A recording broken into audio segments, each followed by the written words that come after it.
Assalamualaikum warahmatullahi wabarakatuh. Perkenalkan, nama saya Galuh Amalia Afifah.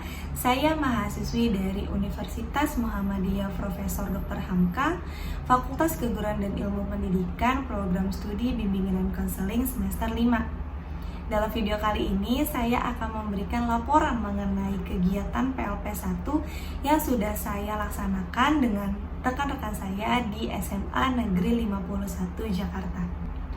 Mungkin bagi beberapa teman-teman terasa asing ya dengan kegiatan PLP1 ini, atau bahkan belum mengetahui sama sekali mengenai PLP1.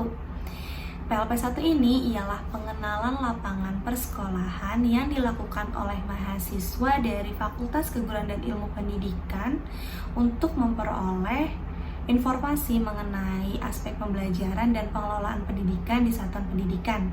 Hal ini bertujuan untuk menumbuhkan jati diri para pendidik.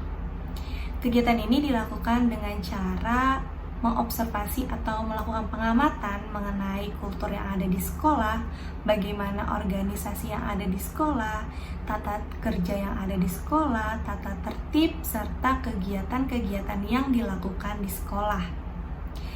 PLP1 ini dilakukan juga dengan cara mewawancarai beberapa pihak yang ada di sekolah, seperti kepala sekolah dan guru pamong. Dalam kegiatan PLP1 ini, saya tidak sendirian, saya ditemani oleh rekan-rekan saya dengan mentaati protokol kesehatan yang ada di sekolah dan tata tertib yang ada di sekolah. SMA Negeri 51 Jakarta terletak di Jalan Batu Ampar 3, Condet, Kramat Jati, Jakarta Timur. Sekolah ini memiliki luas tanah sekitar 10.000 meter persegi dengan luas bangunan 4.200 meter persegi. SMA Negeri 51 Jakarta ini didirikan pada 14 Juli 1981. SMA Negeri 51 Jakarta sudah mengantongi akreditasi A pada tahun 2019. Dengan jumlah kelas 24 kelas dengan 8 kelas paralel yang terdiri dari kelas 10, 11, dan 12. Pada kegiatan ini, kami berkesempatan untuk mewawancarai beberapa pihak yang ada di sekolah. Yang pertama ialah Bapak Solihin MPD selaku Kepala Sekolah SMA Negeri 51 Jakarta, yang didampingi oleh Bapak Mahmud SPD selaku Humas, Ibu Kurniasi SPD selaku Wakil Kurikulum, dan Ibu Dr. Anda Rosida Latukonsina selaku Wakil Kesiswaan di SMA Negeri 51 Jakarta. Yang kedua, kami juga berkesempatan untuk mewawancarai Ibu Hazatri Ningrum Kusumawati SC selaku Guru Bimbingan dan Konseling. Dan terakhir sebagai tambahan, kami juga berkesempatan untuk mewawancarai Saudara Hirzan Syarif selaku Ketua OSIS pada periode 2020 dan 2021. Untuk mengawali hasil dari laporan PLP1 saya ini, saya akan membahas poin pertama, yaitu mengenai karakteristik umum yang ada di SMA Negeri 51 Jakarta. Pihak sekolah mengharapkan siswa memiliki yang pertama, beriman dan bertakwa kepada Tuhan Yang Maha Esa. Yang kedua, memiliki rasa jiwa nasionalisme yang tinggi atau cinta tanah air. Yang ketiga, memiliki rasa disiplin yang tinggi. Dan yang keempat, yaitu mampu bergaul dan berkomunikasi dengan baik, baik dengan pihak sekolah maupun dengan masyarakat yang ada di sekitar. Poin kedua yang akan kita bahas ialah mengenai struktur organisasi yang ada di sekolah dan bagaimana tata kerja yang ada di sekolah. Jadi struktur organisasinya itu yang pertama ialah ada kepala sekolah, yaitu Bapak Solihin. Lalu yang kedua itu ada kepala tenaga kependidikan. Dilanjut dibagi menjadi 3, yaitu Wakasek kurikulum, lalu ada Wakasek dari kesiswaan, dan yang ketiga adalah Wakasek Sarpras Hukum. Di setiap masing-masing kurikulum, lalu ada kesiswaan dan Sarpras Hukum, memiliki masing-masing 3 staf. Dilanjut dengan para tenaga pendidik dan siswa yang ada di SMA Negeri 51 Jakarta.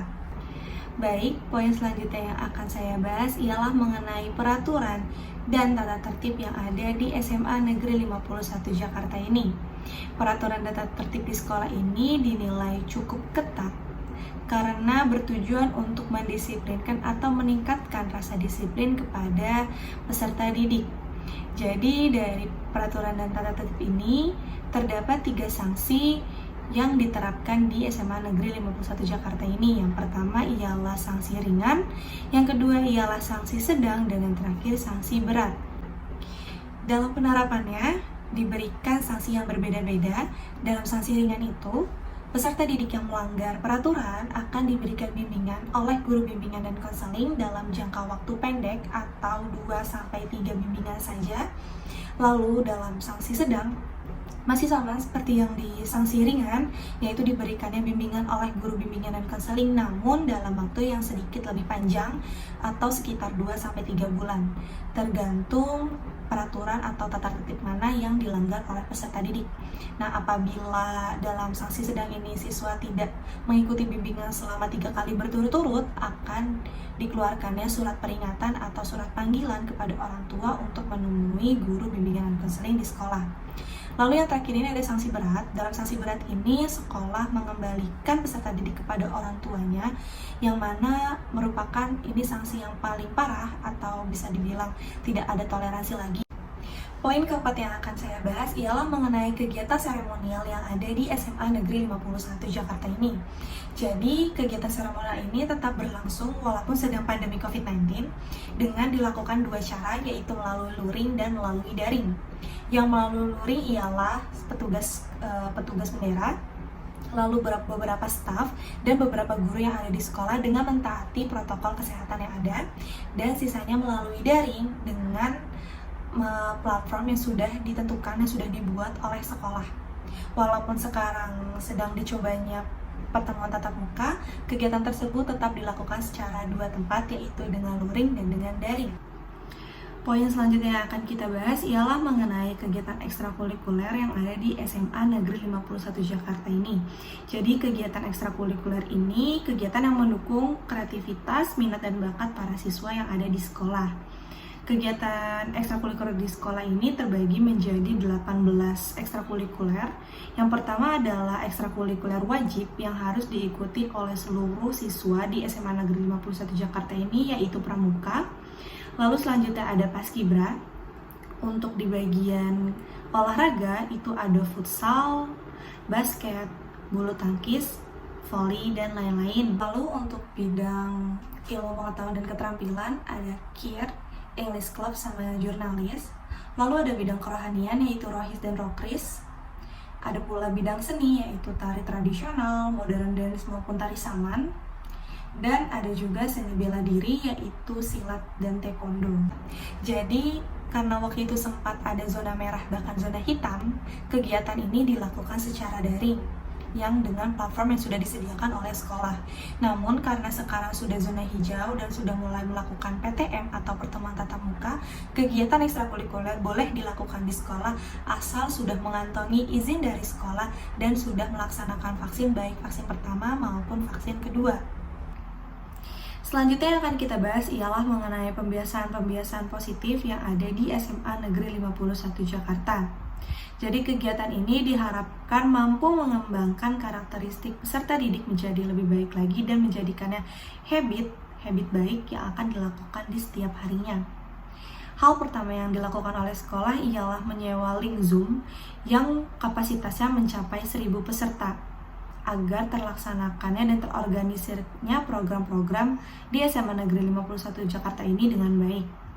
Pada hari Senin, sekolah bekerja sama dengan pihak Paskibra untuk melaksanakan apel pagi atau upacara secara bersama. Jadi, sebelum 6.30, siswa diharapkan sudah memasuki link Zoom dan sudah siap untuk melaksanakan apel pagi. Apel pagi dilakukan pada pukul 6.30 hingga 6.50.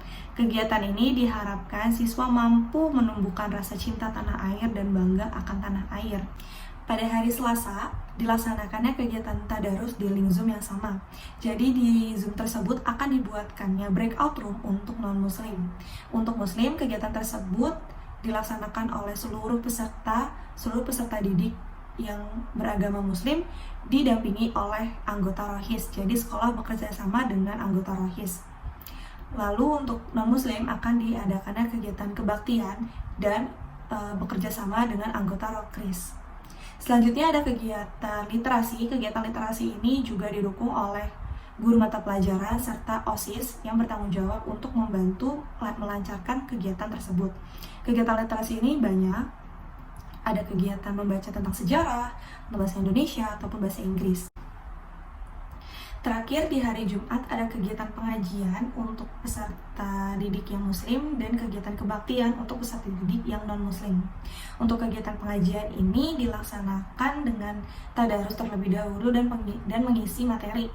Pengisi materi ini bisa dari peserta didik tersendiri, guru, maupun narasumber dari luar. Jadi kegiatan ini tidak dilakukan secara monoton tetapi berubah-ubah ya teman-teman. Misalkan di minggu pertama yang mengisi materi ialah peserta didik SMA Negeri 51 Jakarta. Lalu di minggu selanjutnya yang mengisi materi ialah guru yang ada di SMA Negeri 51 Jakarta. Di minggu selanjutnya lagi mengundang narasumber luar yang di luar SMA Negeri 51 Jakarta. Hal selanjutnya yang akan kita bahas ialah mengenai kegiatan belajar mengajar yang dilakukan secara daring di masa pandemi COVID-19 ini. Jadi, di SMA Negeri 51 Jakarta ini, sekolah juga sudah menyewa link Zoom sebanyak 6 link untuk masing-masing kelas. Jadi, link pertama itu diisi oleh kelas 10 IPA, link kedua diisi oleh kelas 10 IPS, link ketiga diisi oleh 11 IPA, link keempat diisi oleh 11 IPS, link kelima diisi oleh 12 IPA, dan link keenam diisi oleh 12 IPS. Nantinya, di masing-masing link tersebut akan dibuatkannya breakout room sesuai kelas masing-masing, misalkan 10 IPA 1, 10 IPA 2, 10 IPA 3, dan sebagainya. Poin selanjutnya yang akan kita bahas ialah mengenai hambatan dan kendala pembelajaran daring selama COVID-19. Jadi selama pembelajaran daring ini terdapat beberapa kendala dari peserta didik seperti susah sinyal, tidak memiliki kuota yang memadai, maupun alat komunikasi seperti handphone atau laptop. Untuk mengatasi kendala tersebut, sekolah mengizinkan peserta didik yang mengalami beberapa kendala untuk mendatangi sekolah dan belajar secara langsung di sekolah dengan mentaati protokol kesehatan agar kegiatan belajar mengajar tetap dilaksanakan dengan baik bagi peserta didik. Baiklah, sekian dari pemaparan laporan PLP 1 saya di SMA Negeri 51 Jakarta. Semoga laporan tersebut bisa menjadi bermanfaat bagi kalian semua, dan terima kasih untuk teman-teman yang sudah menonton video ini sampai habis. Wassalamualaikum warahmatullahi wabarakatuh.